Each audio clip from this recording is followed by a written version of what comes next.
کیا تم کو معلوم نہیں کہ نبی اکرم صلی اللہ علیہ وسلم جب مرض الموت میں داخل ہوئے اور اللہ کے نبی 13 دن مسلسل بیمار رہے اور یہی بیماری آخری بیماری ثابت ہوئی، اسی بیماری میں آپ کا وصال ہوا اور اسی مرض الموت میں اللہ کے نبی 13 دن مسلسل داخل رہے۔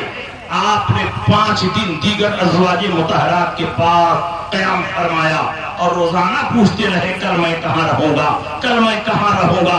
ازواج مطہرات نے سمجھ لیا کہ نبی اکرم صلی اللہ علیہ وسلم حضرت عائشہ کے پاس جانا چاہتے ہیں۔ تمام ازواج پاک نے کہا یا رسول اللہ، اگر آپ کی چاہت اور مرضی یہ ہے کہ عائشہ کے پاس جائیں تو ہم سب کی طرف سے اجازت ہے، باری کا خیال نہ فرمائیں، آپ حضرت عائشہ کے پاس قیام فرمائیں۔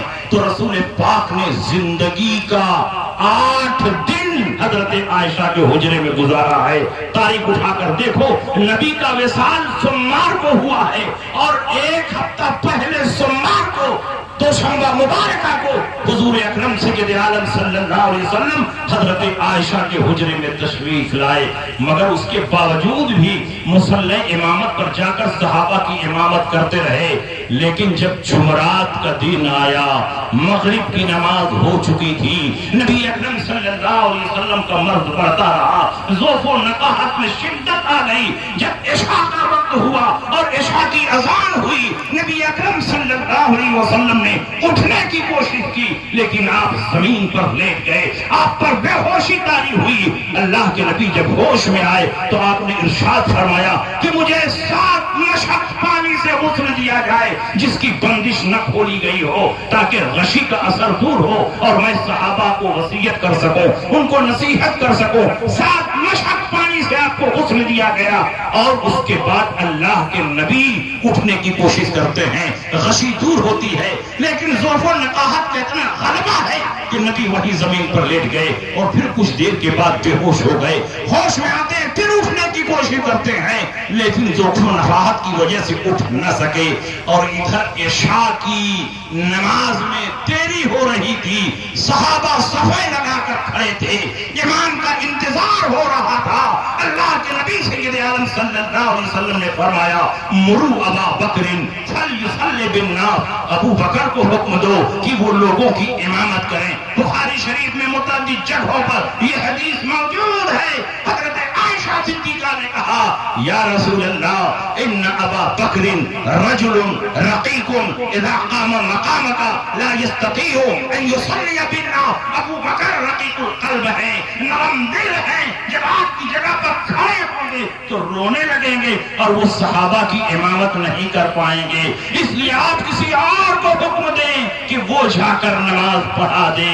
لیکن آج مسئلہ صرف نماز پڑھانے کا نہیں ہے کہ امام نہیں ہے تو مؤذن پڑھا دے، آج تو خلافت کی طرف اشارہ کرنے کا دن ہے۔ نبی اکرم صلی اللہ علیہ وسلم نے فرمایا مروا ابا بکر فلیصلی بالناس، ابو بکر کو حکم دو لوگوں کی نماز پڑھائیں۔ پھر حضرت عائشہ نے یہی کہا رقیق القلب ہیں، نرم دل ہیں، آپ کی جگہ پر کھڑے ہوں گے تو نماز نہیں پڑھا سکیں گے، عمر کو حکم دے دیجئے کہ وہ نماز پڑھائیں۔ حضرت عائشہ فرماتی ہیں اسی بخاری میں ہے کہ میں نے سوچا کہ نبی اکرم صلی اللہ علیہ وسلم چند دن کے مہمان ہیں، اگر میرے باپ نبی کے مصلی پر کھڑا ہوئے اور نبی کا وصال ہو گیا تو لوگ کہیں گے ابو بکر منحوس ہیں، نبی کے مصلی پر آئے اور ادھر نبی کا وصال ہو گیا۔ حضرت عائشہ چاہتی ہیں کہ میرے باپ کو کوئی منحوس نہ کہے، لیکن نبی ہیں کہ مصر ہیں، پوری شدت کے ساتھ فرماتے ہیں مری ابا بکر فلیصلی بالناس فإن كن صواحب یوسف، ابو بکر کو حکم دو کہ لوگوں کی نماز پڑھائیں،